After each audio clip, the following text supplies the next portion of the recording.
Porque si el pecado y no arrepentimiento es parte de nuestra vida cristiana, o sea, entonces, ¿qué somos? What are we doing? Sí, ¿Qué estamos haciendo como iglesia? Es algo que queremos realmente que cada uno pueda entender que su vida cristiana significa algo y debe demostrar algo, especialmente fruto. Como una marca de la iglesia que para muchos pastores no les gusta hablar y a veces en muchas iglesias es ausente, que no debería porque es una buena marca de la iglesia. Lo vemos en la palabra de Dios y ahorita lo vamos a hablar. Pero es acerca de la disciplina en la iglesia. Y yo sé que eso tiene muchas connotaciones negativas. Aún mucha gente tal vez fue abusada en eso, en ese tipo de gobierno en tiempos. Pero una de las primeras cosas que yo pienso cuando llego a escuchar la disciplina en la iglesia es la historia de Ginebra en el siglo XVI. Y algo que me fascina de esa historia es que junto con Juan Calvino, él tenía un grupo de pastores que se llamaba la Compañía de Pastores, the Company of Pastors. Y en esa compañía o ese convivio de pastores, esos pastores tenían que ejecutar servicios en todas las iglesias de Ginebra porque, pues tú sabes, Ginebra era católico y luego cuando Calvino entró y la revolución protestante entró, la reforma entró, entonces todo eso cambió. Entonces todas las iglesias, parroquias, los edificios que eran católicos ahora tenían un pastor predicando el protestantismo. Y entonces estos pastores tenían que ir, eran como 12 de ellos que tenían que ir a cada iglesia y suplir y enseñar. Pero estos pastores también estaban en cargo de la vida espiritual de la gente de Ginebra, que me fascina, ¿no? De ver cómo la ciudad entera fue pastoreada, instruida, la palabra de Dios fue proclamada, todo eso, pero a la misma vez fue instruida en su vida disciplina de las cosas espirituales. Y cuando no acudían a demostrar una vida cristiana, o sea, eran disciplinados. ¿Qué significaba en ese tiempo la disciplina? O sea, eran prohibidos de tomar la Santa Cena con la iglesia. No podían funcionar dentro de la iglesia como miembros. Eran a veces excomulgados de la congregación.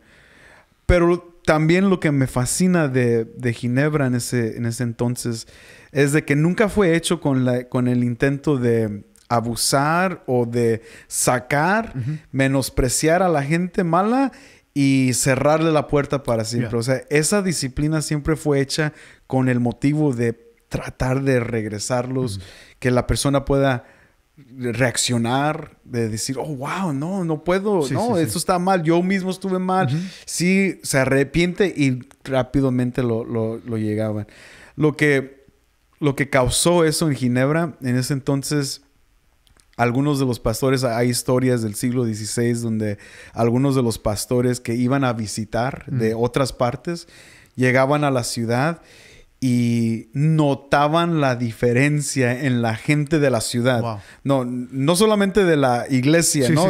Cuando tú entras a una iglesia y dices, oh, wow, esta iglesia. No, se notaba, era palpable notar el impacto de santidad en toda la ciudad, ¿no? Y eso me da mucho ánimo. Al mismo me da una meta, ¿no? Como pastor de si vamos a implementar disciplina de la iglesia, lo vamos a hacer con santidad y con promover santidad en nuestra congregación y nuestro cuidado hacia la congregación, que a veces se puede sentir como que estamos como nomás viendo las vidas y examinando las vidas. Sí, y gobernando sobre la gente. Imponiéndonos sobre de ellos.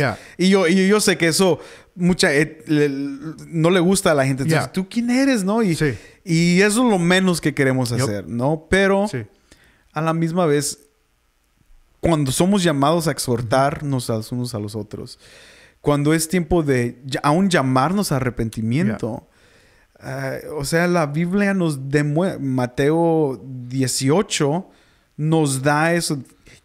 Primero habla con él, ¿no? Si hay un problema, nos da habla con tu hermano.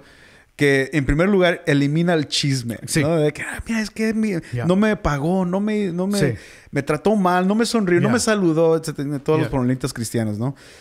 Pero y luego dicen, no, entonces llévalo con otro testigo. Y luego por fin a la iglesia.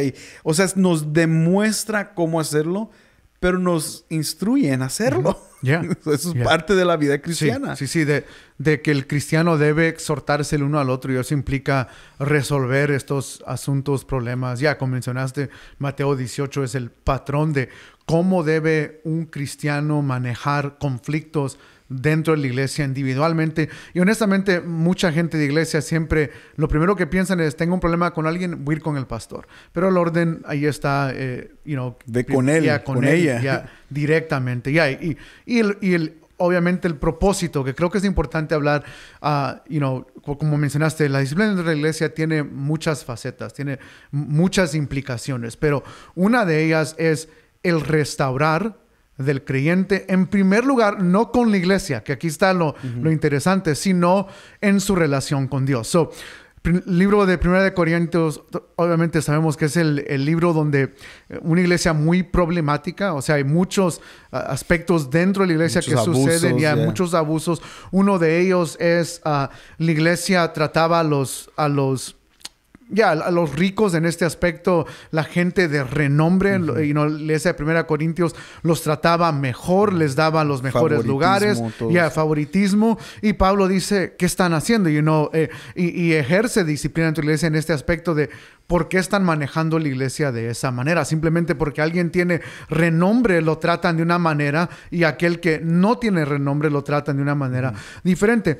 Pero el caso más...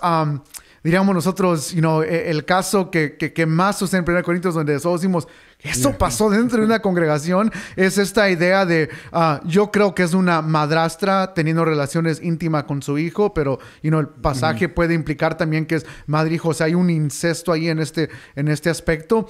Y Pablo dice, envíenlo al diablo, entréguenlo al diablo, que... Nadie en nuestras congregaciones diría, muchos dirían, eso no es amor, eso no es lo que... Cristo no haría eso, y se nos olvida que Cristo sacó, a aquellos que estaban vendiendo en el templo y los sacó del templo.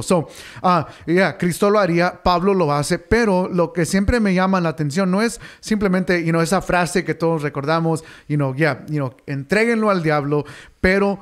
Luego Pablo dice, y tal vez, la implicación es aquí, al tratarlo como gentil o como inconverso o sacarlo de la iglesia, tal vez a él sentir ese peso, le traiga arrepentimiento y luego pueda venir en arrepentimiento y otra vez ser instalado en la iglesia. Creo que cuando hablamos de disciplina en la iglesia, lo primero que tenemos que recordar es que el propósito en la Biblia, Hebreos también habla, Dios nos disciplina a sus hijos, pero como y usa la ilustración de padres terrenales que corrigen a sus hijos, pero de nuevo, el enfoque siempre es el mismo para restaurarlos a una relación correcta con el Señor. Nuestro propósito al enseñar, porque si enseñamos disciplina dentro de la iglesia, especialmente en clases de membresía, las razones por cuál lo haríamos, pero todo ese enfoque tiene el propósito de que la persona sea restaurada en su relación con Dios y en un futuro forme parte otra vez de membresía, que aquí implica lo que nosotros siempre, una de las cosas que cuando ejercemos disciplina dentro de la iglesia es, le decimos a las personas, ahorita no tomes comunión hasta que tu vida esté en orden. Son cosas que vemos en la Biblia y es importante hacerlas por lo mismo, porque mantiene la unidad de la iglesia, pero también mantiene la santidad dentro del cuerpo de Cristo. Y demuestra a la gente en la congregación que hay seriedad y también hay cuidado pastoral de las ovejas, ¿no? De la gente que está alrededor, que tal vez... O sea, tú sabes que a veces los pastores son los últimos en conocer el chisme de todo el mundo. Pero ya todos sabían y luego al final el pastor... Oh, wow, yo no sabía. Pero ya todos sabían. Y a veces la gente... ¿Y por qué la iglesia no hizo nada? Exacto. Pero todos estaban... no funcionando de acuerdo a lo que la palabra instruye, ¿no? Y de hecho, Mateo 18 es claro cuando lo haces con 2 o 3 testigos y aún todavía no se arregla, entonces públicamente se tiene que hacer. Cosa que yo todavía no he tenido que ejercer en mi pastorado, entonces tú tampoco. No. Pero es público, es llamarles por nombre y dejar la congregación saber, hey, esto es lo que está pasando. No nos gusta, ¿eh? O sea, eso no es que, este domingo no disciplinamos a nadie, ¿no? Exacto. Fracasamos, no es parte de un deleite pastoral, pero sí es un deber pastoral. Es algo que la iglesia debe tomar muy en serio. Y la iglesia debe de saber que sus pastores están ejerciendo cuidado. No abuso, pero cuidado. Y eso... Para mí, como mencionamos en el podcast anterior, eso nos demuestra una distinción entre cómo funciona el mundo y cómo funciona la iglesia y cómo debe de funcionar la iglesia.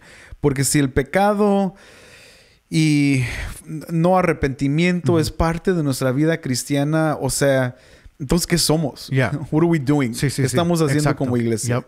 Es algo que queremos realmente que cada uno pueda entender que su vida cristiana significa algo y debe demostrar algo, especialmente fruto. Cosa que tú y yo estamos muy... Lo sabemos y consciente. Queremos que la iglesia vaya creciendo y madurando. Y otro aspecto, porque ahorita voy a ponerte esto en forma de pregunta. La semana hablamos de las ordenanzas y hablamos del bautismo y la comunión y todos los aspectos ahí, especialmente la comunión, guardando la mesa.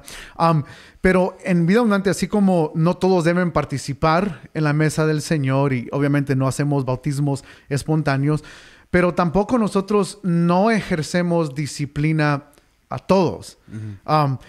O sea, ejercemos disciplina a los miembros oficiales. No sé si quieres comentar en por qué. Yo, por ejemplo, un chiste que hago cuando doy las clases de membresía es, si nunca quieres ser disciplinado, hay dos opciones. Una, no hagas algo que va a requerir ser disciplinado, que demanda disciplina dentro de la iglesia. O 2, no te hagas miembro oficial.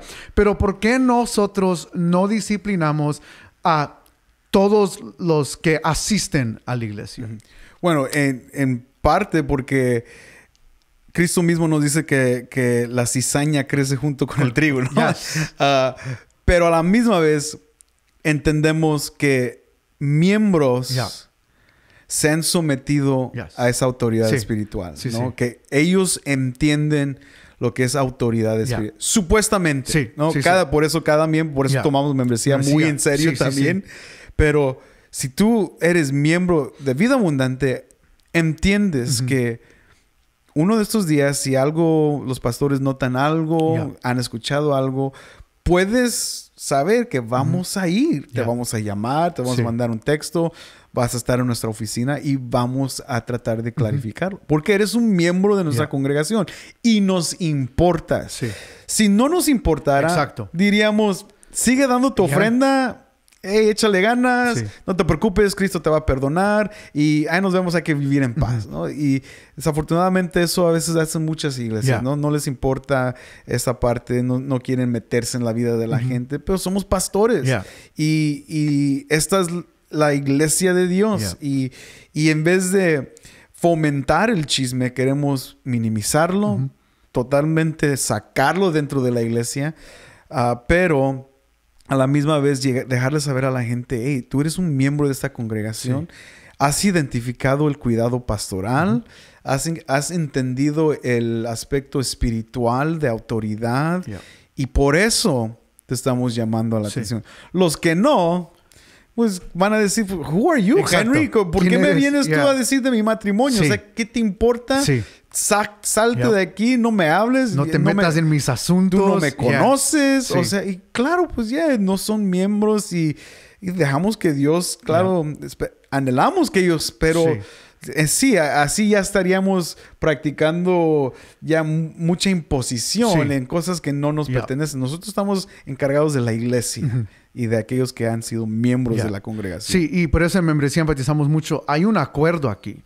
O sea, por eso hacemos la entrevista y todo el proceso. No vamos a explicarlo ahorita, pero básicamente por eso las personas que toman membresía reciben esta enseñanza y al final hay un acuerdo de que ellos mismos están diciendo, nosotros queremos este cuidado. Y por eso a mí me gusta enfatizar eso, que sí, es un beneficio, porque al final nuestro deber es ayudar a la iglesia a discipularla, instruirla, enseñarla, ayudarle a madurar. Y por eso recalcamos que nosotros como pastores dentro de la congregación estamos aquí para ayudar en cualquier asunto. Y si eso implica a veces tener que ejercer disciplina, aunque en el momento, y la misma palabra dice, en el momento ninguna disciplina se siente bien. O sea, no es algo que nadie dice, espero ser disciplinado hoy. Pero al final, aunque se siente feo, es para nuestro bien, porque de nuevo restaura, el propósito es restaurar nuestra relación con el Señor.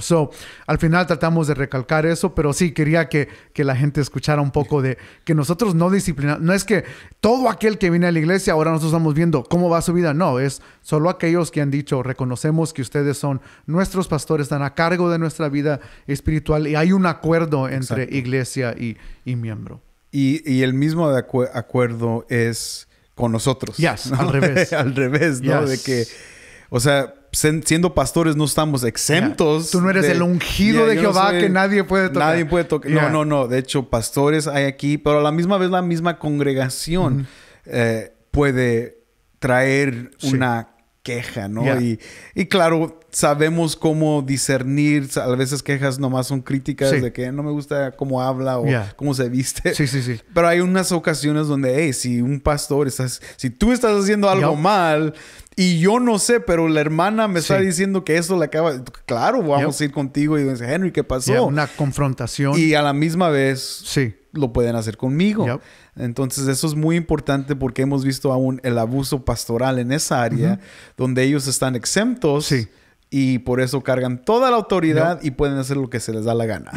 Por eso me gusta usar el término el ungido. O sea, porque escuchas mucho que nadie hable del ungido del Señor. Y nadie lo puede tocar. Y primera de Timoteo 3. Hay varios pasajes. Y enseñamos eso, que es algo mutuo.